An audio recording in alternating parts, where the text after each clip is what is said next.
Okay भाई, last time हम लोगों ने थोड़ी सी ऊप की हिस्ट्री के बारे में देखा था कि ऊप हमारे पास है क्या। तो हम लोगों ने इस पर थोड़ी सी बात की थी, वो थोड़ी सी मैं रिवाइज कर रहा हूँ। ऊप का मतलब था ऑब्जेक्ट ओरिएंटेड प्रोग्रामिंग, मींस ऐसी प्रोग्रामिंग जो ऑब्जेक्ट्स की बेस पर की जाए, जो ऑब्जेक्ट्स की बेस पर मौजूद हो, उसे हम लोग ऑब्जेक्ट ओरिएंटेड प्रोग्रामिंग।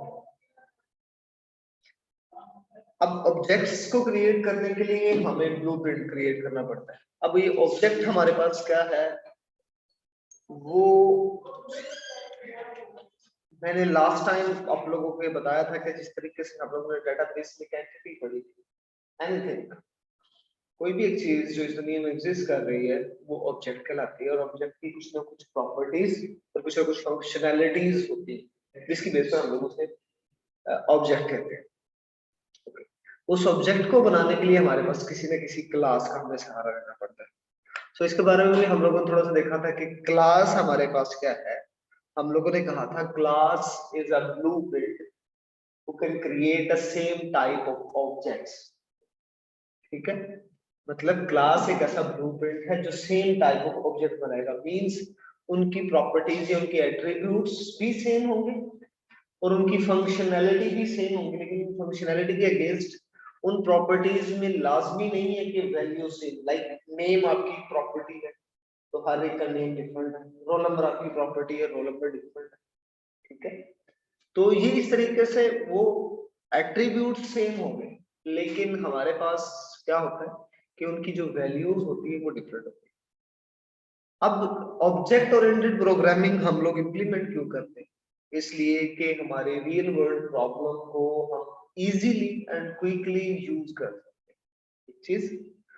दूसरी चीज रीयूजेबिलिटी, सबसे मेजर चीज है ऑब्जेक्ट ओरिएंटेड प्रोग्रामिंग का, कि हम चीजों को रीयूज कर सकते हैं। एक चीज जो एक बार बना ली एक क्लास, कहीं और भी हमें जरूरत है, हम डायरेक्टली जस्ट उसको ऑब्जेक्ट कॉल करते हैं, उसकी सारी फंक्शनैलिटीज को यूज कर सकते हैं। ठीक है, ये हमारा कुछ बेसिक कॉन्सेप्ट था। इसकी जो बेसिक चीजें थी वो सी प्लस प्लस में इनपुट कैसे होता है, आउटपुट सी इन सी आउट, हम प्रीवियस सेमेस्टर में पढ़ चुके। लूप्स क्या हैं, फंक्शंस क्या हैं, ये आगे भी जाकर हम लोग थोड़ा सा देखेंगे जब हम लोग क्लास के अंदर फंक्शंस बनाएंगे, तो उनके अंदर थोड़ी थोड़ी ये चीजें चेकआउट करेंगे हमारे पास। ठीक है, अच्छा, अब जरा हम लोग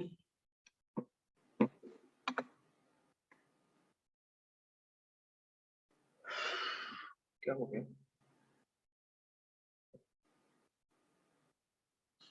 अब ना हम थोड़ा सा इसके एडिटर की तरफ जाते हैं कि इसका एडिटर हमारे पास क्या काम कर सकता है।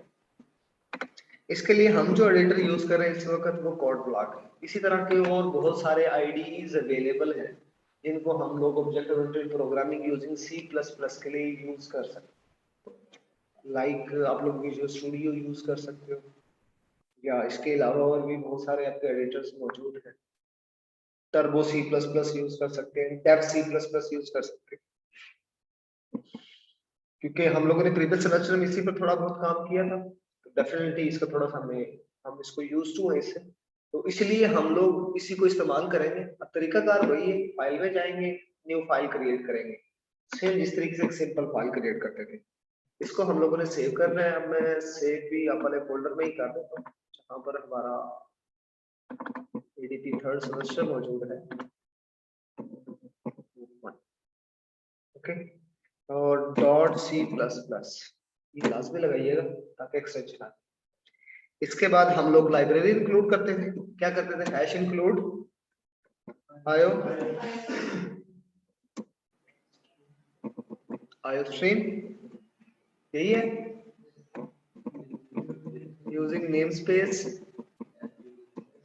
STD semicolon. इसके बाद इसे यूज करते थे इंट मेन। ओके, ये ब्रैकेट्स, ठीक है, और साथ यहाँ पर रिटर्न 0।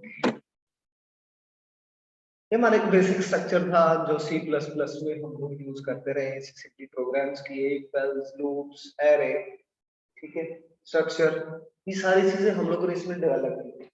अब जो हम लोग बनाने जा रहे हैं वो क्लास बनाने जा रहे हैं। जब हम लोगों ने बात की कि हम ब्लूप्रिंट जनरेट करने जा रहे हैं, तो ब्लूप्रिंट कैसे क्रिएट होगा, कोशिश कीजिएगा कि हेडर फाइल के फौरन बाद ही क्लास बनाइएगा। इसका मैं सबसे पहले सिंटैक्स दिखा रहा हूँ। हम लोग क्लास लिखते हैं, फिर कोई क्लास नेम, जो भी आप क्लास नेम लिखना चाहे वो लिखते हैं, और उसके बाद ये ब्रैकेट्स, ये हमारा एक क्लास है। ठीक है, अगर मैं थोड़ा सा इजीली इसको कहूं, हम लोगों ने ना डाटा टाइप्स की दो टाइप्स देखी, एक थी बिल्ट इन डाटा टाइप और एक थी user defined data type. Built in कौन सी थी, जो ऑलरेडी कंपाइलर के उस लैंग्वेज के पास ऑलरेडी अवेलेबल है, इंटीजर है, कैरेक्टर है, फ्लोट, सारी सारी डाटा टाइप जिनकी डेफिनेशंस ऑलरेडी अवेलेबल है। यूजर डिफाइंड मींस प्रोग्रामर अपनी तरफ से खुद डाटा टाइप बनाता है और उसको यूज करता है। हम लोग ये वही काम कर रहे हैं, अपनी डाटा टाइप बनाना। ठीक, मिसाल के तौर पर यहां पर मैंने लिख दिया क्लास नेम की जगह पर स्टूडेंट। ठीक है, स्टूडेंट लिख दिया। अब ये हमारी एक क्लास हो गई। ठीक है, अब इस क्लास को हम लोग जब भी यूज करेंगे तो ये डाटा टाइप जो है इसके नाम से यूज करेंगे, जो अभी डाटा टाइप हमारे पास बनी है, जैसे स्टूडेंट के नाम की। ठीक है, एक मैं यहां पर लिखता हूं, ऐसे लिखते थे डाटा टाइप, इंटीजर पहले, डाटा टाइप पहले, फिर वेरिएबल नेम। मैं वेरिएबल का नाम इस वक्त ओबीजे है। ठीक है, इसको हम लोग रन करके देख लेते हैं।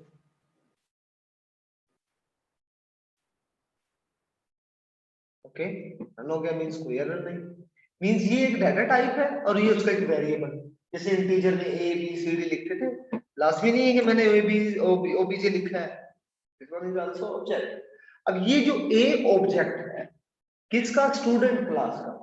सो स्टूडेंट क्लास में जो जो भी ब्लूप्रिंट्स में उसकी प्रिंटिंग होगी वो सारी की सारी चीजें इसमें होती है हमारे पास। ठीक है, अब बेसिक क्लास का स्ट्रक्चर मैं जरा पेंट में बना दूं आप लोगों को, ताकि आप लोगों को पता लग जाए क्लास को हम लोग डायग्राम कैसे बनाते हैं। This is one is a class diagram. ठीक है, इसके ऊपर लिख देता हूं स्टूडेंट।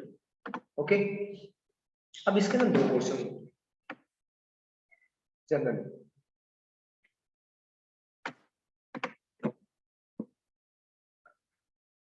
जो पहले वाला पोर्शन है ये वाला, इसमें हम लोग लिखते हैं एट्रीब्यूट्स मींस प्रॉपर्टीज। इसके अंदर लिखते हैं हम लोग फंक्शनैलिटी। ठीक है, फंक्शंस वहां पर बनाते हैं, मींस वो स्टूडेंट क्या क्या काम कर सकता है और उस काम करने में कौन कौन सी प्रॉपर्टीज उसकी यूज होगी, उन प्रॉपर्टीज को कैसे हम मैनिपुलेट कर सकते हैं, वो इस पोर्शन में हम लोग लिखते हैं। ये एक डायग्राम है हमारे पास ना, तो इस तरीके से हमारे पास डायग्राम है। लाइक अब मैं यहाँ पर लिख देता हूँ, जैसे मैं इस वक्त स्टूडेंट की क्या क्या एट्रीब्यूट ले सकता हूँ, मैं रोल नंबर ले लेता हूँ। ठीक है, नेम ले लेता हूँ, एड्रेस के लिए एडीआर ले लो। ठीक है, ये तीन चीजें हमारे पास मौजूद है। एडीआर नहीं लिखना, मार्क्स लिख देता फिलहाल। ठीक है, these are the properties of the student class. ठीक है, फिलहाल नीचे हमारे पास फंक्शंस होते हैं, वो फंक्शंस हम आगे जाकर अगले लेक्चर्स में डिस्कस करेंगे। आज हम थोड़ा सा इन्हीं को डिस्कस करेंगे कि ये जो एट्रीब्यूट्स हैं ये क्लास में बनते कैसे हैं और फिर हम इसे कॉल कैसे कर सकते हैं। ठीक है, ये थोड़ा सा गौरतलब है क्योंकि ये वो बेसिक्स हैं। अगर ये आपको सही तरीके से पता लग गया तो आगे जाकर ऑब्जेक्ट ओरिएंटेड प्रोग्रामिंग बहुत ज्यादा आसान हो जाएगी। ठीक है, अब उसके लिए ना हमारे पास होते हैं एक्सेस मॉडिफायर्स। कितने टाइप के होते हैं, तीन टाइप के होते हैं। एक होता है प्राइवेट, एक होता है पब्लिक और एक होता है प्रोटेक्टेड। ठीक है, access modifiers means standards of attributes are the functions, कि उसको out of the class access भी करना है कि नहीं करना, इन द क्लास एक्सेस करना है किस तरीके से, मतलब एक चीज का स्कोप क्या है, कहां पर वो एक्सेस हो सकता है, ये तीन चीजें बताओ। लाइक अगर मैं प्राइवेट की बात करूं, प्राइवेट मींस ऐसे तमाम की तमाम चीजें जिनको हम out of the class access नहीं कर सकते उन्हें प्राइवेट डाटा मेंबर्स या फंक्शंस कहा जाता है। ओके, डाटा मेंबर्स मींस मैं एट्रीब्यूट्स की बात कर रहा हूँ। पब्लिक मींस ऐसे तमाम के तमाम एट्रीब्यूट्स या फंक्शंस जिनको हम out of the class access कर सकते हैं। Protected means class to class हमारी एक्सेसिबिलिटी होती है, आगे जाकर हम लोग देखेंगे, बट जनरली हमारे पास ये दो मेजर है, इसको हम लोग देखते हैं। इसके अलावा भी एक दो और मौजूद है, उनको जाकर हम आगे जाकर चेकआउट करेंगे एक्सेस मॉडिफायर्स को। फिलहाल ये तीन बड़े इंपॉर्टेंट है, तीनों के बाद याद रखेंगे। प्राइवेट मींस उसकी जो भी यूज होगा ना उस क्लास के अंदर ही होगा, क्लास से बाहर नहीं है, ठीक है। पब्लिक मींस वो आउट ऑफ द क्लास जा सकता है, ठीक है। Protected means class to class हमारे पास वो यूज होगा। So let's start. हम एट्रीब्यूट्स बनाते कैसे हैं? मैं यहां पर लिखता हूं पब्लिक। किसने लिखा मैंने पब्लिक? पब्लिक के साथ मैंने लगाना है कॉलम। इसका मतलब इसके नीचे जो भी चीजें आएंगी, जो भी एट्रीब्यूट्स आएंगे, जो भी फंक्शंस आएंगे वो पब्लिक होंगे। पब्लिक क्या करेगा? Out of the class accessible होगा। ओके भाई, मैं लिख देता हूं integer user defined data type हमारी, क्योंकि रोल नंबर में हम नंबर्स ले सकते हैं, रोल नंबर, ठीक है। अब इसको हम बिल्ड कर लेते हैं, कोई एरर ना हो। ओके, नो प्रॉब्लम, हो गया। अब मैं सिर्फ फिलहाल इसी पर रिलाई करता हूँ, अगली बार दूसरी चीजें बाद में हम डिफाइन करते हैं। अब ये देखो, ये स्टूडेंट का ऑब्जेक्ट है। अब इसके अंदर एक एट्रीब्यूट आ चुका है, नीचे का तीसरा रोल नंबर। अब लाजमी नहीं कि इस एक में आ गया होगा, हम इससे ज्यादा भी बना सकते हैं। जी, ये सारे स्टूडेंट्स के ऑब्जेक्ट्स हैं जिन सबके पास ये प्रॉपर्टी सेम, ठीक है ना। अब इनको एक्सेस कैसे करना है? पब्लिक में मैंने क्या कहा था? Out of the class. ये ऑब्जेक्ट्स ना आउट ऑफ द क्लास बैठे, ये यहां पर एक्सेस हो सकते हैं। अब एक्सेस करने के लिए हमारे पास जो मेथड मौजूद है, मैं ऑब्जेक्ट सारे रहने देता हूं। तो सबसे पहले मैं यहां पर क्या करता हूं, ये ए ऑब्जेक्ट डॉट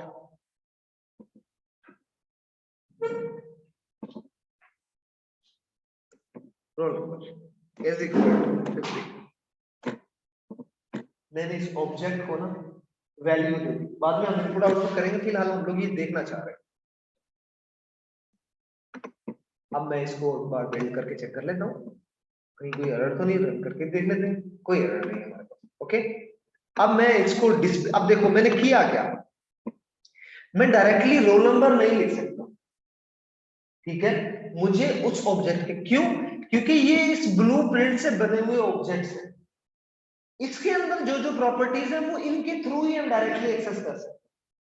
ये रियल वर्ल्ड प्रॉब्लम्स की आसानी होती है हमारे पास, ठीक है। रोल नंबर फ्ला के फ्ला सब्जेक्ट में इतने मार्क्स, फ्ला कितने मार्क्स, फ्ला कितने मार्क्स, फ्ला कितने marks, means object class call की जाती है, फिर वो मार्क्स के बारे में फिर उसकी वैल्यू दिखाई जाती है। स्टैंडर्ड क्या है? सबसे पहले डिक्लेयर कैसे करेंगे हम लोग? क्लास नेम, हमारे पास जो डिक्लेरेशन होगी उसके लिए क्या होगा, क्लास नेम एंड फिर हमारे पास क्या आएगा, ऑब्जेक्ट नेम। तब जाकर एक हमारा ऑब्जेक्ट बनता है। ये क्लास नेम है, ये ऑब्जेक्ट है, ये ऑब्जेक्ट है, ये ऑब्जेक्ट है, ये ऑब्जेक्ट है, ये ऑब्जेक्ट है, ठीक है। अब मैंने रोल नंबर कॉल कर रहे हैं, रोल नंबर किसी को असाइन करना है, किसको रोल नंबर असाइन करना है, तो मुझे वो ऑब्जेक्ट डिफाइन करना, ठीक है। अब मैं वैसे प्रिंट करके देख लेता हूं, आया कि यहाँ पर आया है कि नहीं आया। तो cout a dot roll number, इसको मैं डिस्प्ले करता हूं। Let me check, roll number का एस गया हूं, ओके 50 नजर आ रहा है, ठीक है। इसका मतलब उस 50 मौजूद है। चले हम थोड़ा सा और मॉडिफाई करते हैं इसको, मैं इसकी जगह पर ना बी लिख देता हूं, क्योंकि बी के ऑब्जेक्ट के अंदर मैंने कोई वैल्यू नहीं दी। So let me run, check करते हैं क्या बनता है। कोई वैल्यू खड़ी है ना, लेकिन वो 50 नहीं है। ये कौन सी वैल्यू से कहते हैं गार्बेज वैल्यू, जो कंपाइलर ऑटोमेटिकली खुद कुछ असाइन कर देता है जब हम कुछ नहीं देते ना वेरिएबल्स को, तो वो ऑटोमेटिकली खुद असाइन कर। ठीक है, ये बी में मौजूद है और ए में क्या था, अगेन रिप्लेस कर देते हैं, ए को हम लोगों ने असाइन किया हुआ है, ये देखिए। ठीक है, अब इसी तरीके से नेक्स्ट ऑब्जेक्ट है, जैसे मैं बी डॉट, बल्कि मैं इसको कॉपी कर लेता हूँ, वो स्पेलिंग्स मिस्टेक्स होंगी। ये ए की जगह पर बी डॉट रोल नंबर, सी की जगह इसको मैं 10 कर देता हूँ, 12 चले, ओके, इसको मैं 30 कर देता हूँ। ठीक है, ए का रोल नंबर 50 है, बी का रोल नंबर 12, सी का रोल नंबर 30। ठीक है, object name then property, mean जो क्लास में चीजें मौजूद हैं वो एक्सेसिबल हो सकती है। कब एक्सेसिबल हो सकती है पब्लिक वाली, वो तब एक्सेसिबल हो सकती है जब उसका ऑब्जेक्ट बनेगा। ऑब्जेक्ट जब भी बनेगा वो ऑब्जेक्ट वो सारी की सारी चीजें ग्रैब कर लेगा क्लास से, चाहे वो फंक्शंस हैं चाहे वो एट्रीब्यूट्स हमारे पास हो। ठीक है, समझ में आ गई बात। अब ये मैंने 3 ऑब्जेक्ट्स बना, मतलब ऑब्जेक्ट तो 5 बनाए हैं, 3 ऑब्जेक्ट्स को वैल्यू असाइन, चाहे तो हम इसको डिस्प्ले भी करके देखें तो डिस्प्ले हमारे पास हो जाएगा। सी आउट नीचे खड़ा है, ओके, इसको थोड़ा सा मॉडिफाई कर देता हूँ,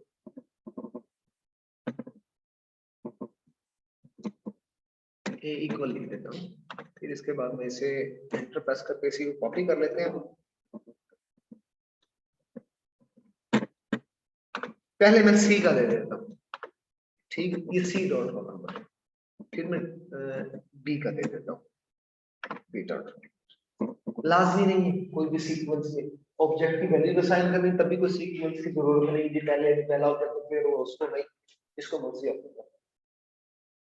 ठीक है, अब मैं इसको रन करता हूँ तो देखते हैं, तो देखें ए की वैल्यू 50, सी की वैल्यू 30 और बी की वैल्यू 12, तो चेक कर लें।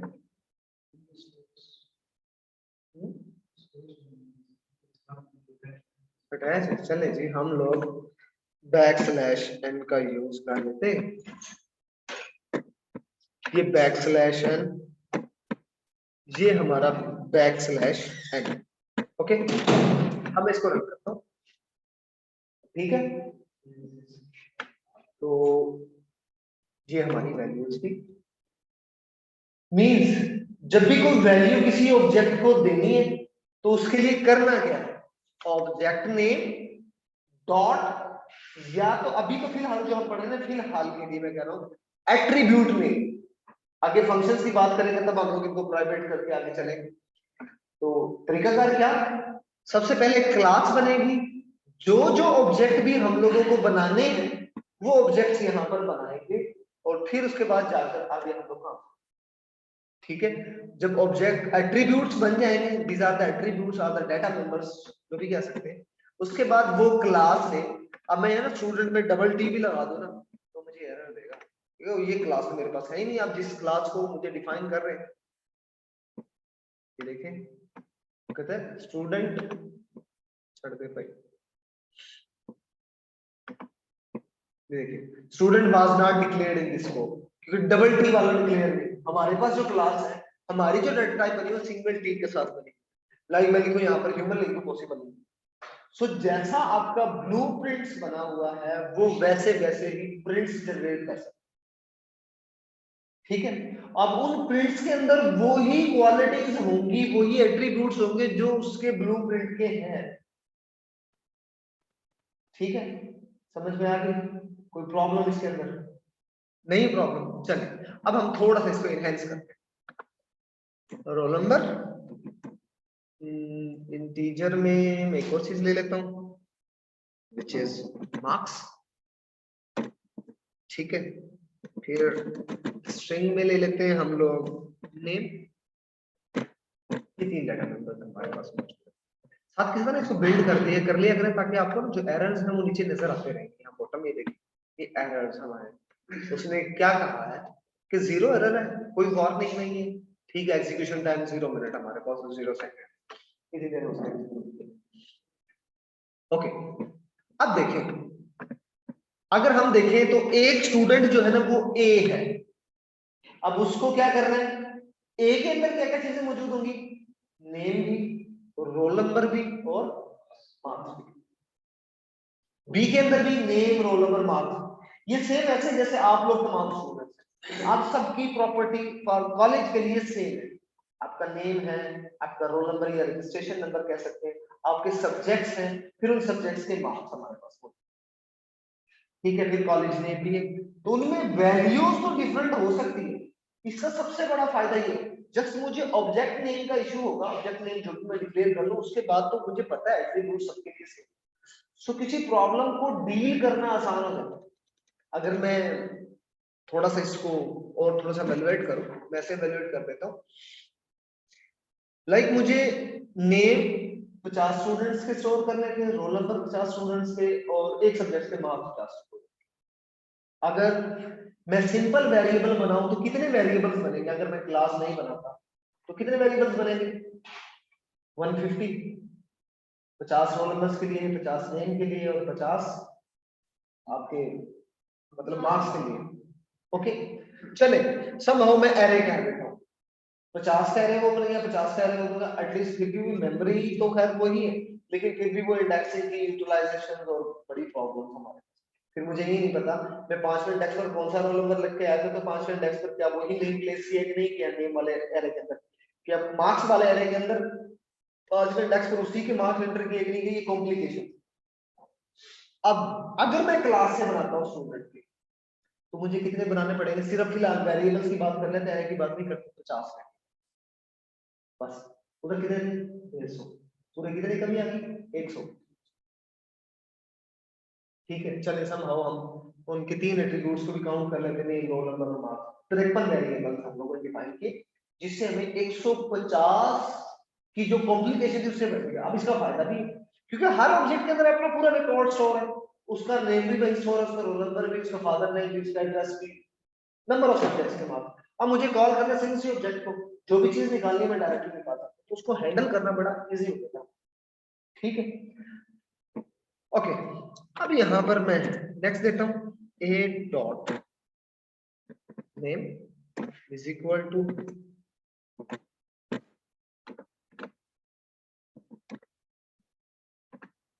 खाली। ठीक है, ए डॉट क्या रह गया, मार्क्स इज इक्वल टू, चलिए जी 85 दे देते हैं, आपके अल्फा पे लगा देते हैं बच्चे का। ओके,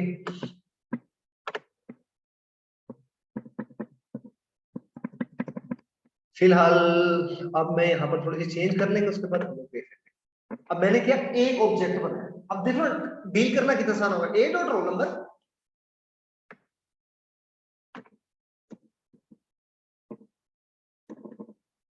ए डॉट मार्क्स,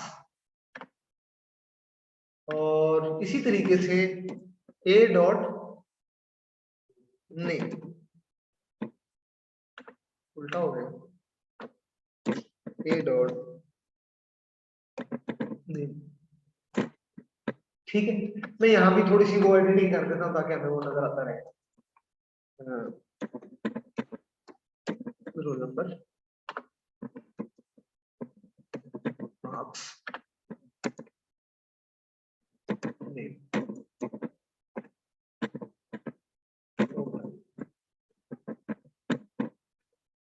ठीक है,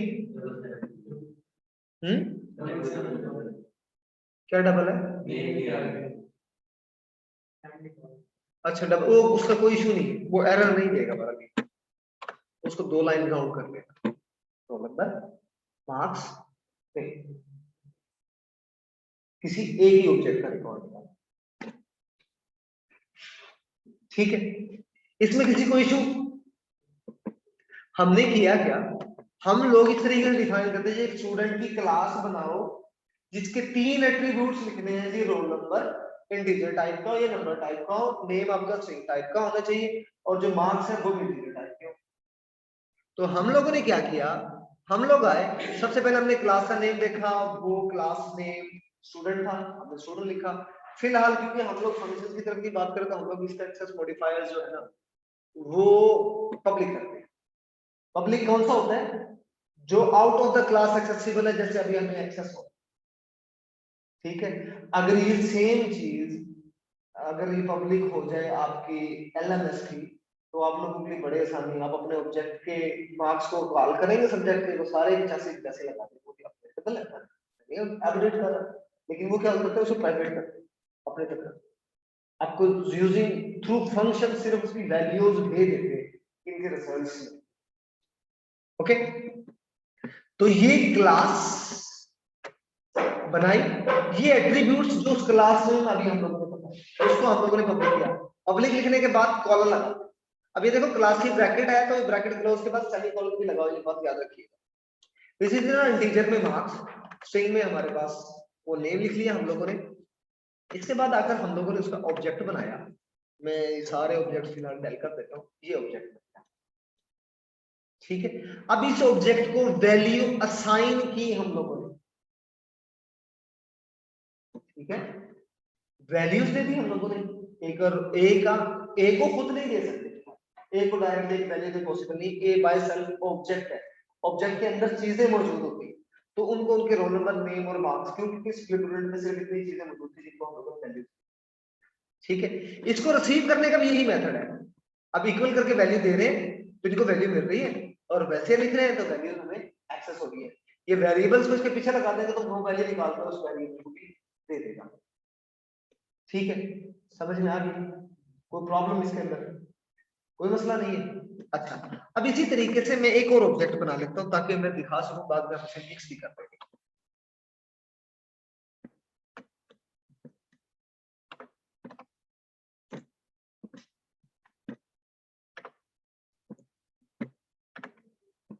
ये बी का नेम, बी का रोल नंबर, बी का नेम एंड बी के मार्क्स।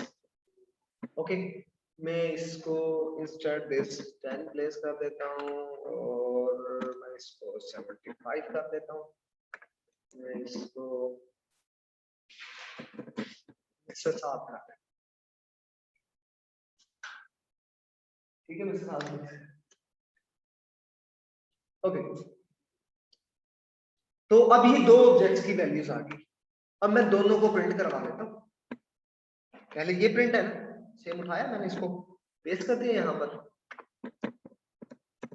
अच्छा, ये जस्ट प्लेसिंग का, देखो मैं ऑब्जेक्ट रिप्लेस कर रहा हूँ और कुछ रिप्लेस कर रहा हूँ तो।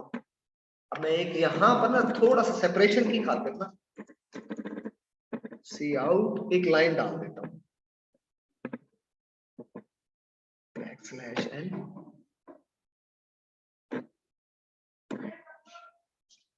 ताकि हमें ये लाइन नजर आ जाएगा, डिफरेंट कर जाएगा। ओके, तो लेट मी रन, ठीक है। वो एक ही वैल्यूज है टॉप पर, दूसरी वाली बी की वैल्यूज हमारे पास मौजूद है, roll number, marks, name, roll number, marks, ठीक है। प्रॉब्लम को डील करना कितना आसान है, आसानी से पता लग जाता है।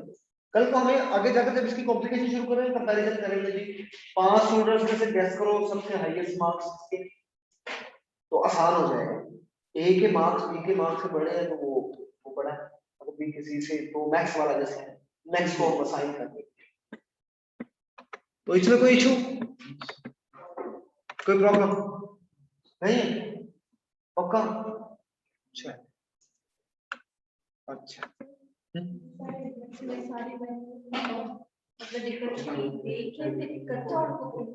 ये वैसे ही प्रिंट करवा दी बेटा, मैं आपको सिर्फ दिखाना चाह रहा हूँ कि हर ऑब्जेक्ट को जब कॉल करेंगे तो उसका पूरा डाटा उसके ऑब्जेक्ट में पड़ा है, और उसको कॉल करने के लिए उसके डाटा मेंबर्स को साथ कॉल करना पड़ता है, या उसको वैल्यू देने के लिए उसके डाटा मेंबर्स को साथ कॉल करना पड़ता है।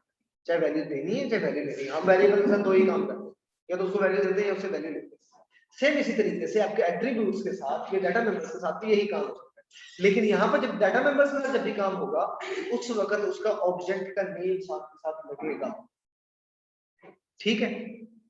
तो प्रॉब्लम, ठीक है। अब मैं थोड़ा सा इसको मिक्स कर रहा हूँ, यहाँ देखना, मैं मार्क्स ए वाले यहाँ पे लगा देता हूँ और बी वाले मार्क्स इधर लगा दूँ। आपको याद होना चाहिए कि बी में मार्क्स हमारे पास कितने, बी में मार्क्स 75 है, उसमें 85 है। अब ये देखिए, ये बी में 85 आ गए, रीजन मैंने ऑब्जेक्ट ए वाला कॉल किया हो, ठीक है, ये कोई लाजमी नहीं है कि मैंने दूसरे नंबर पर जाकर मार्क्स को कॉल किया तो वो सेकंड वैल्यू कॉल कर, ये डिपेंडेंट है उस रेफरेंस पर जो आपने उस ऑब्जेक्ट के नेम से कॉल करना है उसको। ए है तो ए की वैल्यू, ये वैल्यू मैंने बी की कॉल कर दी क्योंकि बी में 75 पड़ा है, तो बी का 75 इधर आता है। यस, ऑब्जेक्ट के नेम पे डिपेंड करता है, जो ऑब्जेक्ट नेम कॉल हाँ जी, object name and attribute name पर डिपेंडेंट है सारी चीजें। समझ में आ गई? कोई इशू? चले मैं ये लेक्चर स्टॉप कर देता हूँ और बाकी डिस्कशन कर लेते हैं हम लोग।